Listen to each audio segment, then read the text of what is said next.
ஸ்தோத்திரம். கர்த்தருடைய நாமம் ஒன்றே மகிமைப்படட்டும். இந்த நாளில் கூட தேவன் அதிகாலை ஜெபத்தை நமக்கு கொடுத்திருக்கிறார். பரிசுத்த ஆவியானவருடைய ஆளிகை நம்ம மத்தியில் கடந்து வருவதற்காக கர்த்தரை நான் நன்றியோட ஸ்தோத்தரிக்கிறேன். ஆவியானவருடைய மகிமை எப்போதும் நம்ம மத்தியில் இருப்பதுக்காக கர்த்தரை நம்ம நன்றியோட ஸ்தோத்திரம் பண்ணுவோம். அல்லேலூயா.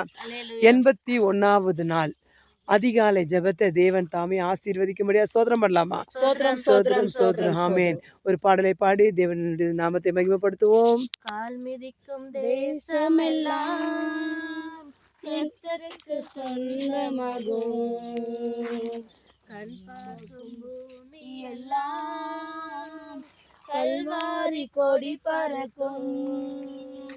கால் மிதிக்கும் தேசமெல்லாம் கர்த்தருக்கு சொந்தமாகும், கண் பார்க்கும் பூமி எல்லாம் கல்வாரி கொடி பறக்கும்.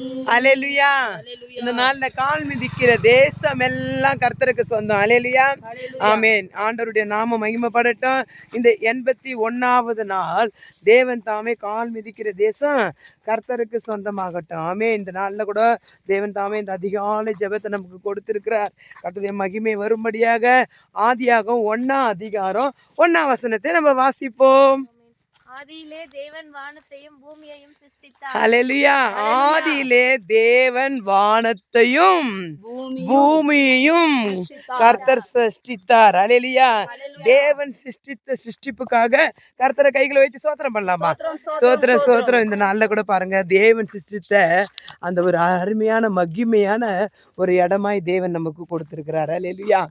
ஆதியில தேவன் என்ன பண்ணிருக்கிறார்? வானத்தை பூமியும் சிருஷ்டித்தார். அல்லேலூயா. ஆமாம். தேவனால தான் வானம் பூமியும் உருவாக்கப்பட்டது. மனுஷர்களை உருவாக்கினார். செடிகள் கொடிகள் மிருகங்கள் எல்லா ஜீவராசிகளையும் தேவன் தான் படைச்சார். அல்லேலூயா. அதனால தான் தேவன் சொல்றாரு, வானத்தையும் பூமியும் கர்த்தருடையது. ஹல்லேலூயா. இன்றைக்கு இந்த வானத்தையும் பூமியும் தேவன் நமக்கு கொடுத்திருக்கிறார். இந்த நல்ல ஒரு வீடியோ போடும்படி அதிகாலையில் தேவன் நமக்கு கொடுத்த கிருபைக்காக கர்த்தரை நான் நன்றியோட ஸ்தோத்திரிக்கிறேன். God bless you. கர்த்தர் தாமே ஆசீர்வதிப்பார். ஆமென்.